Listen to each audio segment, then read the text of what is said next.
Continuando a nossa entrevista, então, sobre o currículo na EJA, a pergunta seguinte é: como avalias tua prática e que limites percebes no teu trabalho? Bom, eu tento contextualizar ao máximo a minha prática. O limite que eu tenho é o próprio sistema, que ainda me prende muito na forma de avaliar, por exemplo. Eu tenho que ter uma prova documentada, eu tenho certos conteúdos que devem ser trabalhados, por mais que não sejam conteúdos de interesse do meu aluno. Então eu tenho que trazer uma problemática que envolvam esses conteúdos que não são tão frequentes no dia a dia, para poder explorar e trabalhar. Mas eu não vejo assim aquele interesse vindo do aluno, da realidade dele. Eu preciso colocar até pela necessidade de trabalhar, porque consta no currículo. Então, não são todos os conteúdos, mas alguns ainda eu tenho que fazer isso, porque eu fico acabando me tornando presa, né? Pela necessidade de expor isso. Tu queres dizer que nem todos os assuntos trabalhados são interessantes, vão de interesse da realidade do meu aluno. Entende? Aí o que eu faço? Eu trago algo que de repente não pertence à realidade dele, questiono e trago um problema para a gente elaborar algo que eles não conheciam ainda. Então tu além de trabalhar a realidade, tu também trabalha o desconhecido. Que nem sempre todos têm a mesma vivência, né? Então, eu não posso somente utilizar as vivências dele. Também as vivências. Isso, né? Não são somente, mas também. Eu preciso utilizar outras formas para mim poder explorar todo esse currículo.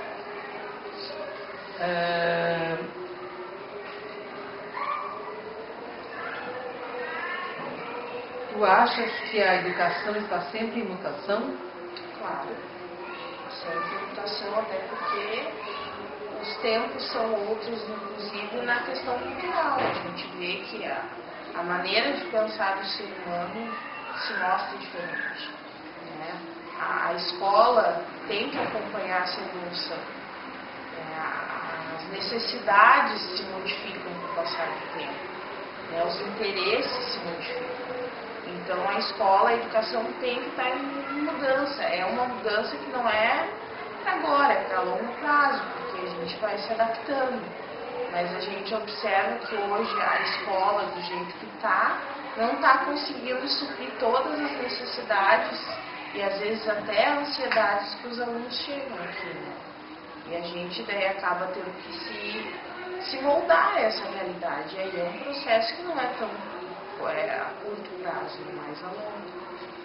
E tu achas que as formações em geral, formações, especializações, elas estão acessíveis aos professores? Não, acredito que não, por questão da carga horária do trabalho da gente, que é uma carga horária geralmente, né, longa, para a gente poder ter um salário mais digno, para a gente viver, né, bem.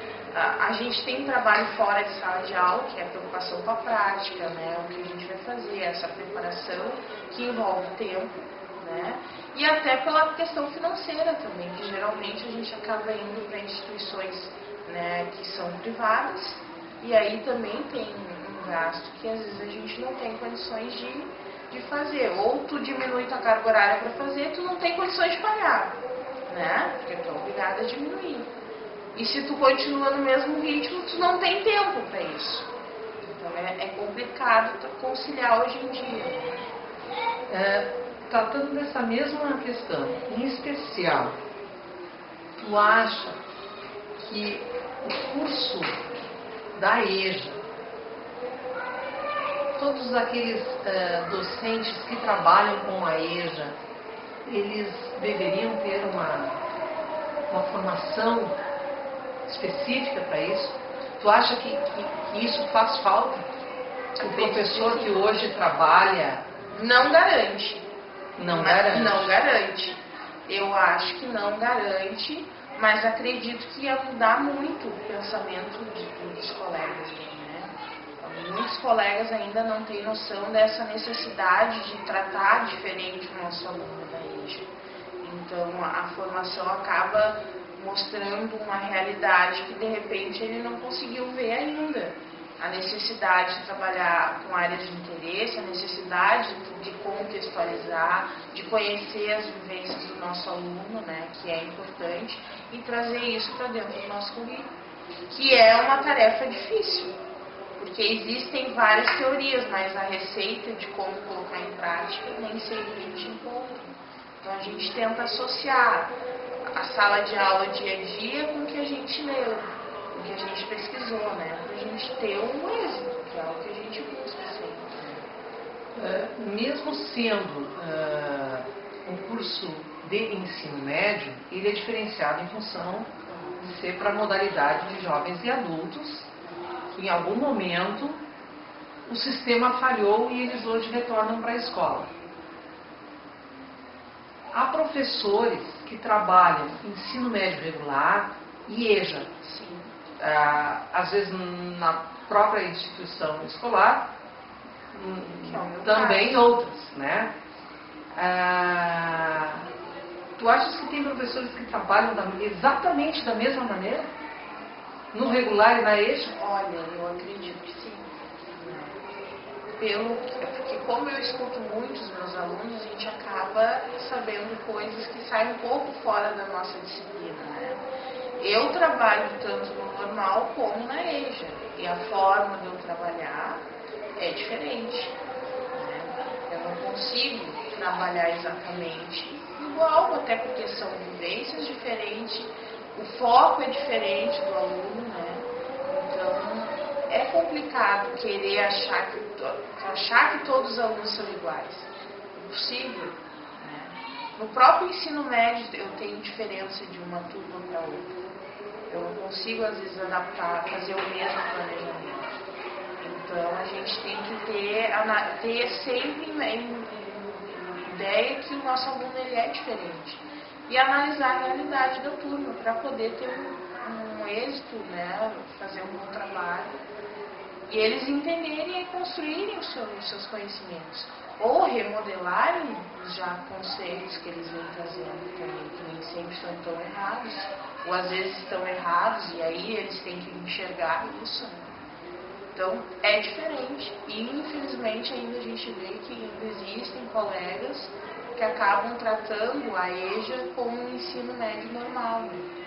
Que não é normal.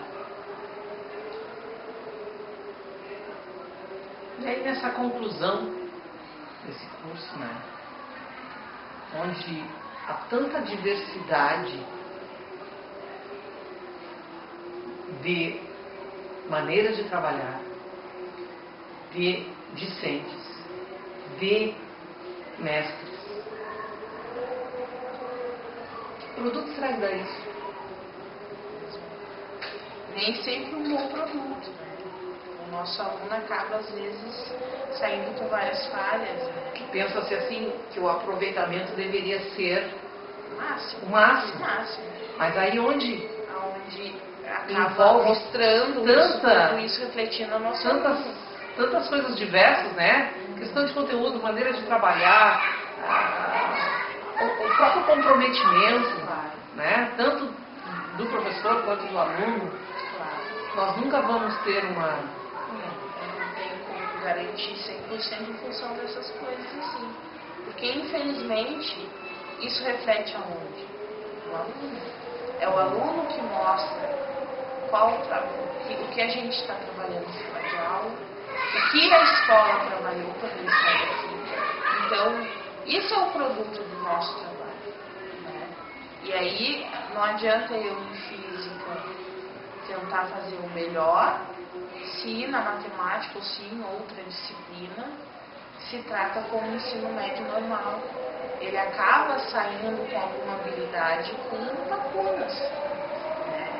O conhecimento ele é por área, né? A gente trabalha física, por mais que a gente tente lidar com várias áreas, na minha disciplina, por exemplo, eu uso matemática, eu uso geografias, eu Eu uso muitas outras disciplinas, mas isso eu não posso garantir que todo mundo faça isso. Acho que tem um curso, né?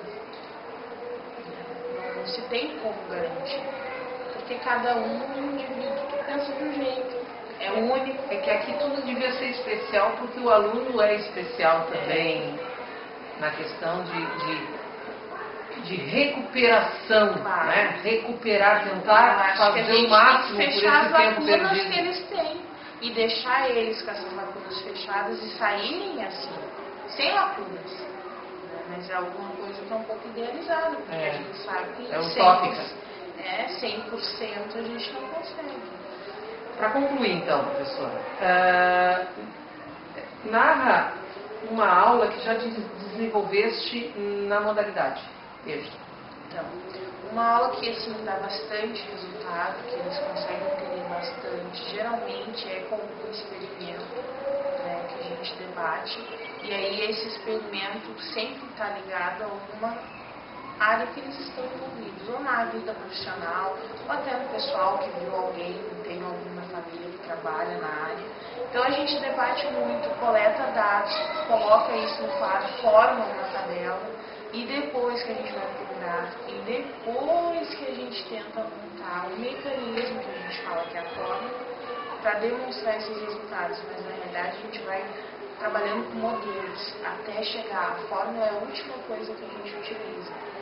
Então, queria dar prática para a teoria. A teoria. Para a teoria. Que geralmente é o contrário. É o contrário que acontece. É isso que eu estou te dizendo, é bem diferente. Então, quando o aluno recebe uma avaliação e me mostra a resposta, realmente escrevendo, né, descrevendo os resultados, eu sou obrigada a aceitar, porque eu seria, né, até errada na minha maneira de avaliar. Se eu dissesse que estava errado, eu teria que usar um símbolo, uma forma.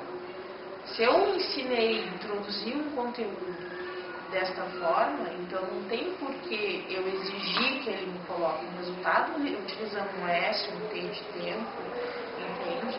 Ele pode me dizer que é tantos segundos, é tempo. Isso é importante. A gente conseguir fazer com que o aluno enxergue que existe símbolos, existe uma fórmula que é muito mais rápida, às vezes dependendo do resultado a gente precisa a forma de trabalhar, mas que a gente pode também trabalhar utilizando modelos, raciocínio para chegar à resposta. Então tem alunos assim com bastante idades que eu consigo mais êxito trabalhando assim. O raciocínio deles. Com certeza. E é uma coisa que é real, existe, é isso. Como é que eu vou dar errado? Não posso dar errado. Na realidade, o que o MEC tem pedido com relação à questão curricular da EJA é que tudo que seja trabalhado seja que tenha significação, Claro. que venha de encontro, né, para que justamente esse tempo que foi desperdiçado, né, ou que não foi bem aproveitado, quando o aluno faz esse retorno, né, que essas lacunas que tu fala sejam, pelo menos, o máximo que a gente puder, sejam preenchidas. Professora, obrigada pela entrevista. Disponha. E que bom que a gente, quando a gente conversa, e eu acho que deveria se conversar mais sobre a EJA, né, entre todos os colegas, com mais responsabilidade, sim, com mais amor, mais comprometimento, amor à camiseta, dedicação, que a gente faça uma troca muito interessante Quando a gente começa a se indagar, sinal que a gente está pensando, né? Sinal que está pensando também. Refletindo sobre o que a gente está fazendo. Então, se todos tivessem essa preocupação, seria bem melhor o nosso produto. O nosso produto seria bem melhor. Obrigada. De nada.